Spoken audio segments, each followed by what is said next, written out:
Once upon a time, in a faraway land, there lived a man so exceptional that the divine hosts of heaven and hell were forced to take note. A man dangerous enough to bring Satan to his knees, but selfless enough to make God himself raise an eyebrow. How did this come to pass? Well, it all began at a very special birthday party for a very special young lady. Surprise! What is all this? It's your birthday, Kinsey. So? You've never been to a birthday party? No. Oh, like not even growing up? I went to the School of the Americas since kindergarten. We didn't really do birthday parties. But you celebrated Christmas? I don't have to explain myself to you. Oh, Kinsey, this is going to be so much fun. Xinjai made a cake, Jane Austen is here, we'll play some games. What sort of games?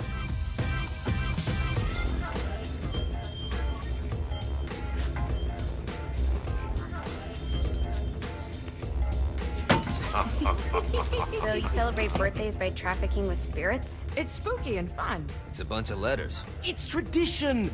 Every slumber party has to involve a spirit board. Slumber party? How's it work? We ask it a question, and the spirit of the board will reveal the answer.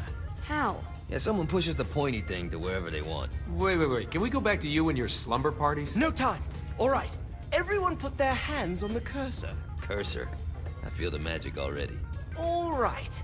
Will the President/God Emperor for life ever choose a partner to reign alongside them? No. Ooh, someone's getting married. Shut up, Matt. Who will tame the president's wild heart? What are you guys trying to spell? I'm not moving it. That's the spirit, Kinsey. I'm serious. I'm not moving it either. Neither am I. Jezebel? Who the fuck is...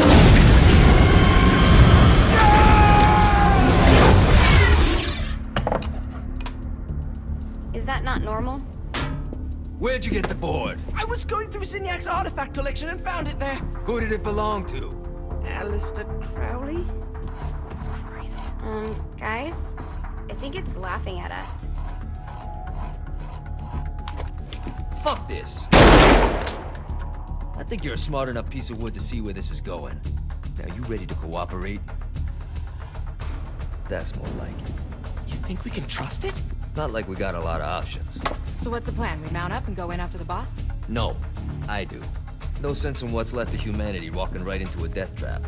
Someone's gotta live to tell the story. That's a stupid plan, Johnny. I'm leaving you in charge. Hell of a plan, Johnny. Are you serious? I'm coming too. Are you kidding me? How do you plan to come back? Yeah, I try not to sweat the details. You need someone with you that does. No. It's my birthday. Fine. Alright then. You know where my friend is?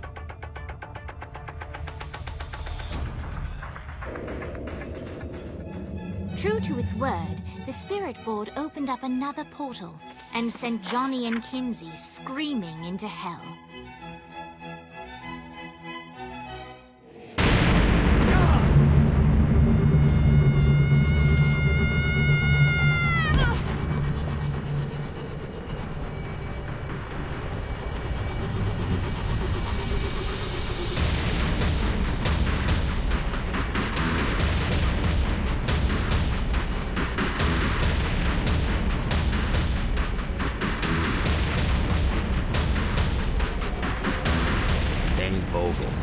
Ultor's behind this, I know it. Ultor and the Saints haven't been enemies in years. You really think he's responsible? You don't know him like I do. The boss put him through a window for a reason. The reason was the boss was kind of fucking crazy back then. That's a fair point.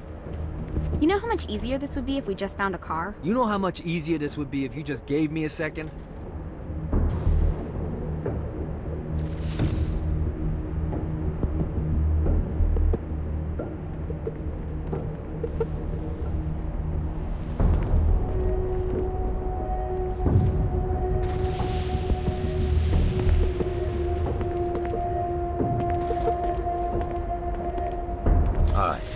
How are we gonna find the Eltor building? Biggest building down here, giant Ultor sign on it. I don't think this is a problem. I'll buy that.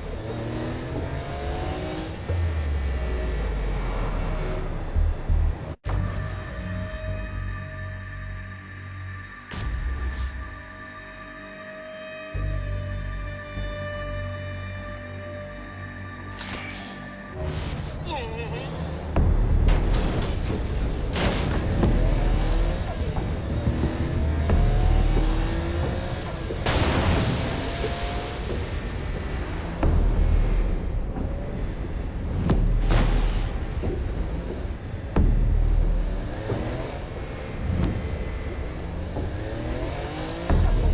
at us. Kinsey Kensington and Johnny Gat driving together on a birthday adventure. Are you always this excited? Generally, I'm a misanthrope. I get it.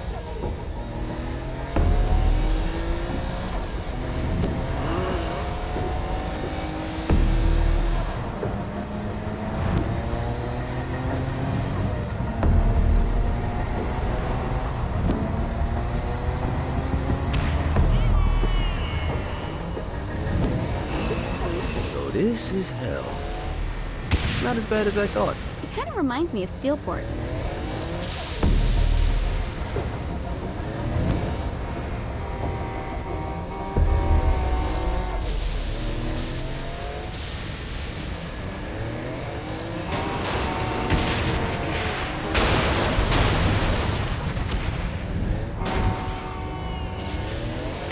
So, what's the plan? Oh yeah. I'm gonna shoot him in the face unless he gives us the boss back. What if Dane doesn't have the boss? I'll probably still shoot him in the face.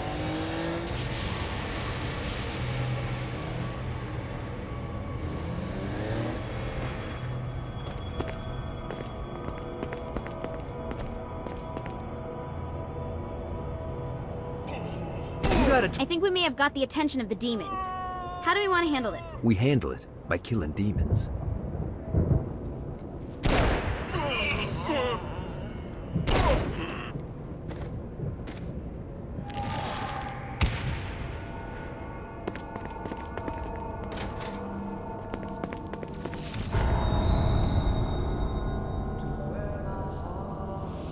Welcome to hell. Shouldn't you have a receptionist? Such is the plight of eternal damnation. I have a feeling you didn't come here to catch up.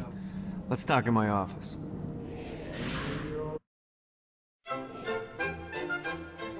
Not even death could stop the enterprising Vogel, who wasted no time in setting up an Ultor branch in the bowels of hell. Dane was eager to fill Johnny in on the ever-shifting politics of land rights in the underworld. But real estate mattered little to Johnny, who only cared where his friend was. Where'd you put the president? I've been trying to explain that. I didn't take them. Bullshit. You expect me to believe you just happened to be the first thing we see in hell? Maybe it's just me, but your thank you sounds more like an accusation. That's probably because he plans to kill you. Okay. I get the trust issues. Can I show you something? The pieces all came together. The president had caused more chaos and destruction than any other in human history. It was only natural that Satan would want them to marry his daughter. They needed a plan, and Johnny had one. I'm gonna shoot the devil in the face. I think you might be skipping some details. No, I said in the face. I like the commitment, but you gotta find a way to get close enough to him in the first place. When's the wedding? I'll just show up And then you'll shoot him in the face. Sorry, but it's a little more complicated than that. These things are tied to the soul. You won't be able to enter without one. So how do we get one? You get his attention. I know some places that are of particular value to the father of the bride.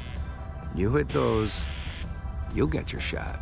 Wait, why would Satan give out an invitation for destroying his stuff? Oh, he won't, but it should piss him off enough to get him to attack Johnny personally. Either the devil kills Gat and Ultor gets the construction contracts to rebuild what was destroyed, or Johnny kills Satan and I'll have to pay less taxes. It's pretty win-win. That's why you're helping us? To make more money in hell? Hell's what you make of it, sweetie. Works for me. What you got? All right. Satan had entrusted the day-to-day running of hell to 5 archdukes, and Dane knew how to find them all. But beyond that, not everyone in hell was content to go along with Satan's status quo. There were others who shared Dane's ambition for power, and the Ultor mogul knew that the key to unseating Satan lay in gaining their aid.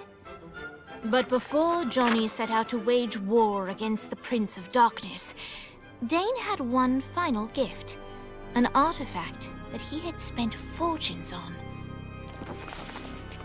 Lucifer's cracked halo. This holy relic granted Johnny the majestic wings of the Morning Star. However, he still needed help in learning how to use them.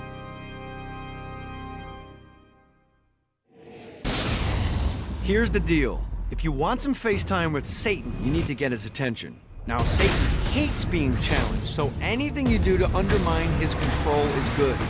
Fraud, mayhem, shooting demons in the face, anything.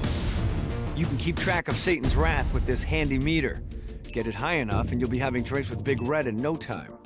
I've compiled a list of shit to do, so take a look and do whatever sounds fun. Oh, one more thing. We have some potential allies down here. Trust me, you want to impress them.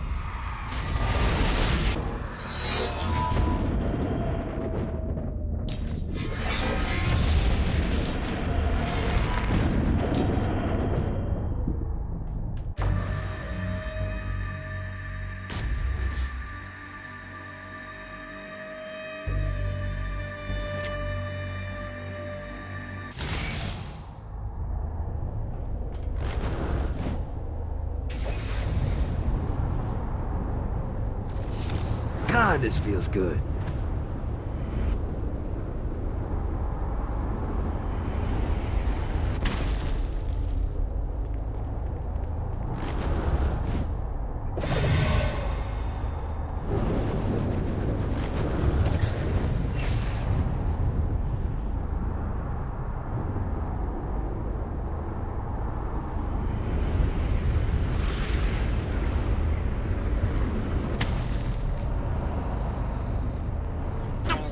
Sorry, buddy.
A Damsel's Orientation Guide, Chapter 38. Imps. Little bundles of pure sin. These adorable mischief makers serve as perfect pets or slave labor.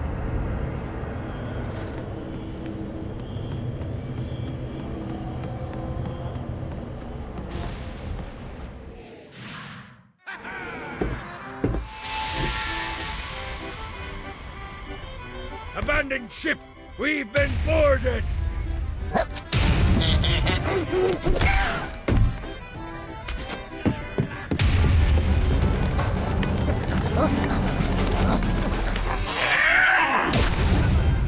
Get these damn things off my ship!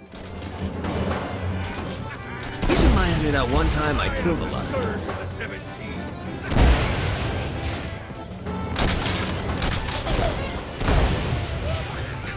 Get it off! Get it off! This make you please.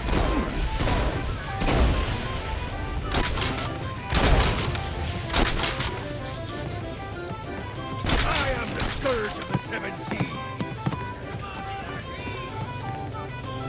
A toast to you, good sir.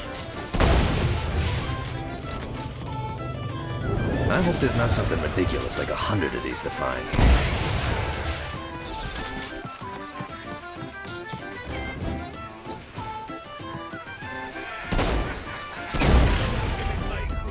I got a bit of treasure in that chest over there. The weapon you find inside may help with our little imp problem. Ooh.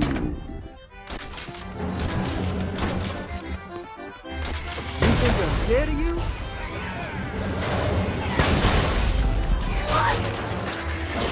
No, not another one of these. Bitey little bastard.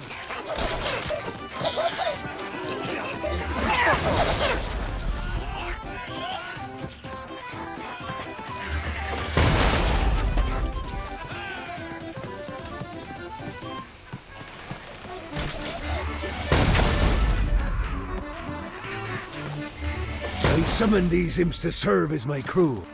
I forgot what a handful they could be. Once aboard, they wouldn't listen to their captain. They ran amok in the bowels of the ship.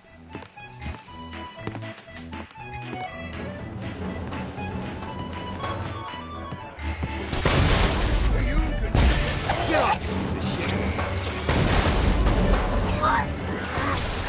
Get it off! Get it off! Bitey little bastard. Good God, they're swarming me!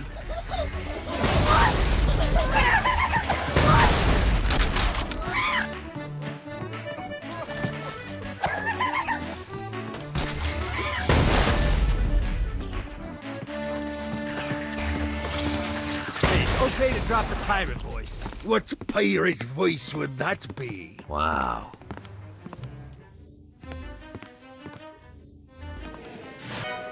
Zinyak's destruction of Earth had a profound impact on the afterlife.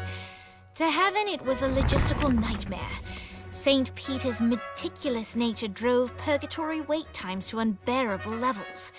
Meanwhile, in hell, where souls in pain were used as currency, it created a new era of prosperity for the wickedly enterprising. This economic boon resulted in the coffers of hell to be overflowing, which in turn piqued the interest of the most notorious man that sailed the seven seas. Long had Blackbeard been a thorn in Satan's side, robbing tax collectors on a semi-regular basis. But the promise of an immeasurable fortune drove him to be even bolder. An arrangement was reached. Blackbeard would provide information on strategic targets in exchange for a share of the profit. Johnny, who was interested in murder, not money, happily agreed. Grant ye the ability to summon my crew whenever they're needed.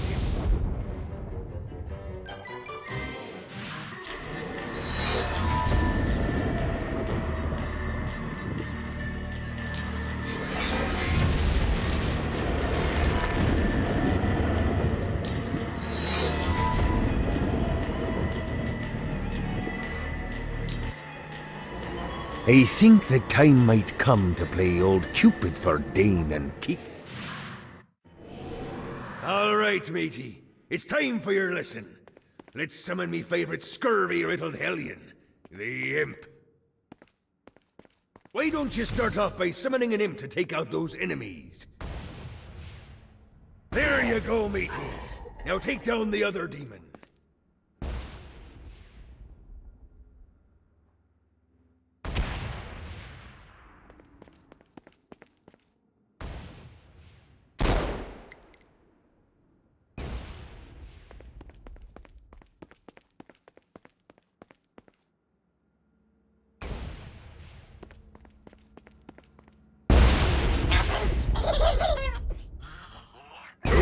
Ankle biters are vicious. Now let's practice your aim. Take down the demons on the islands.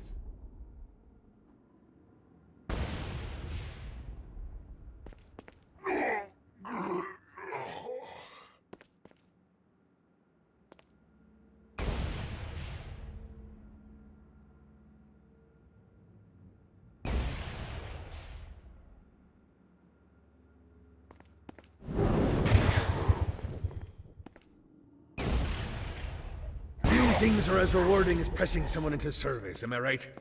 Now get going! There's a whole wide world waiting to be plundered.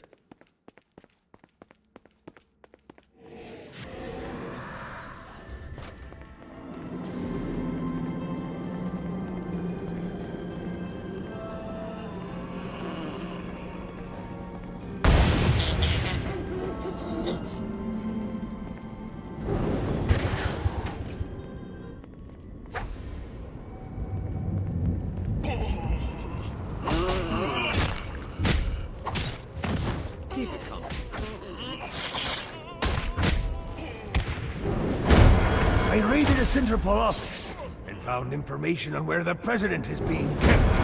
Evidently, they've been trapped in some sort of soul crystal inside Satan's palace. Breaking in is an impossibility.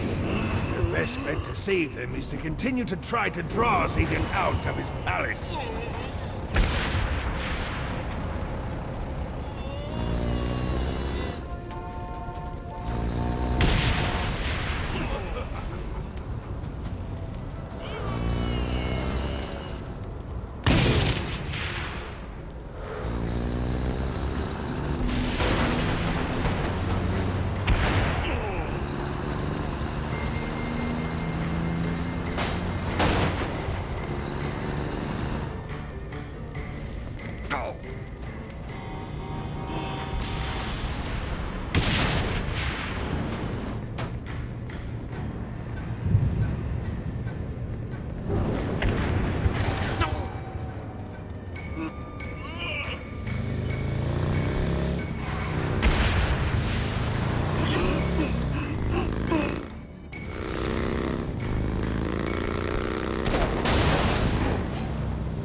Got him up.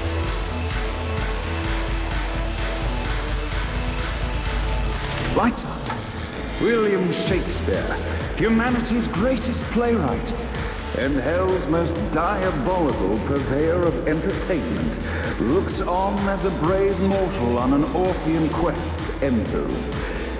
The bard's interest is piqued, and he looks to test his visitor's mettle.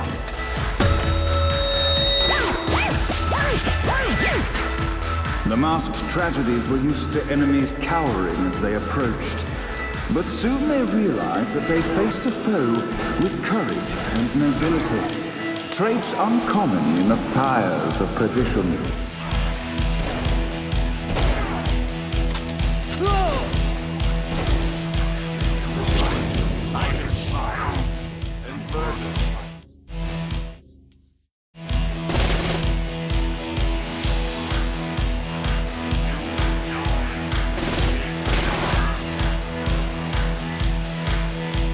Note to self, find a way to control lightning.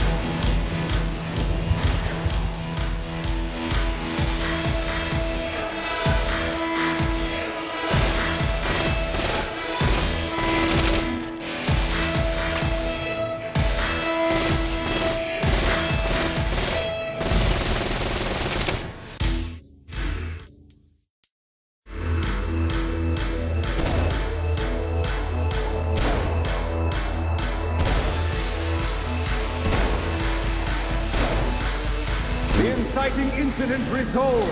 The time had come for rising action.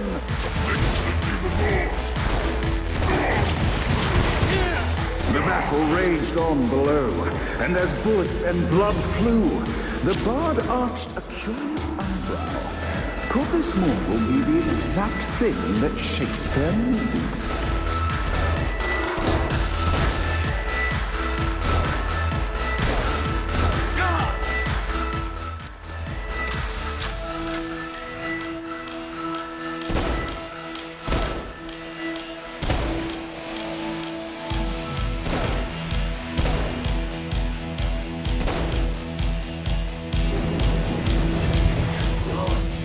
This battle is far from over, mortal. Arise! And now, Act 3!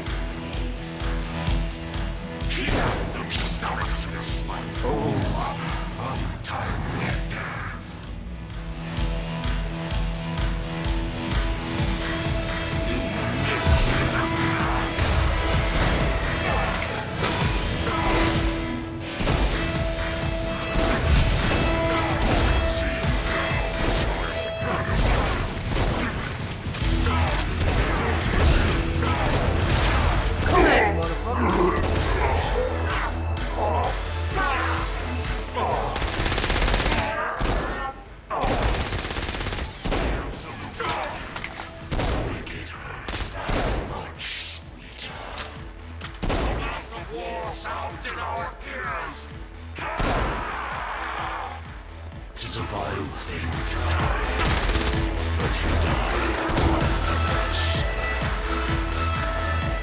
The absolute forte to make it hurt that much. About the war out in our heroes.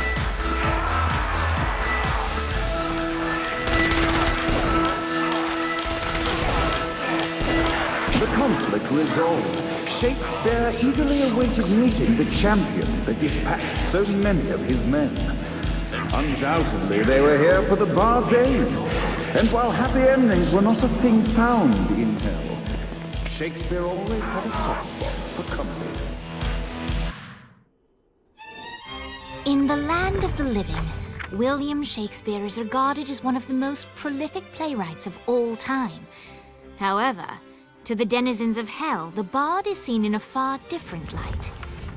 After selling his soul for fame and adoration, Shakespeare served in hell as Satan's spy master general. In doing his duty, Shakespeare would punish the souls he was investigating by forcing them to perform in grotesque passion plays for Satan's amusement. But in a Twelfth Night-esque twist, Shakespeare found himself living a double life. While he projected an image of cruelty, his heart was as soft as Jezebel's. In secret, he would tutor her on the classics and act out the works of his mortal days.